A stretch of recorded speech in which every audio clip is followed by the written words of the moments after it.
Kodoli police ठाण्याच्या parking आवारात लावलेल्या चारचाकी गाडीत एका महिलेवर विनयभंग करण्याचा प्रयत्न केल्याप्रकरणी कोल्हापुरातील आरोपी अर्जुन जगन्नाथ पुचडे राहणार राजारामपुरी कोल्हापूर यास कोडोली पोलिसांनी अटक केली आहे। कोडोली पोलीस ठाण्याच्या गेटच्या बाहेरील बाजूस असलेल्या पार्किंग आवारात मंगळवारी घटना घडली आहे।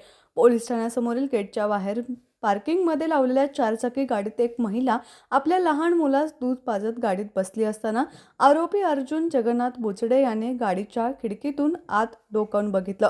महिलेनं पटकन मुलाला दूध पाजणं बंद केलं। यावेळी आरोपी अर्जुन जगन्नाथ बुचडे यानं महिलेच्या जवळ गाडीत जाऊन बसत तिच्या कपाळावर आणि मांडीवर हात ठेवत लज्जा उत्पन्न होईल असे गैरवर्तन केले। तसेच सदर महिलेस फोन करून तुझ्या अंगाला हात लावला, तुला कसे वाटले असे म्हणून महिलेच्या मनात लज्जा उत्पन्न होईल असे फोनवर बोलून लज्जास्पद वर्तन केले।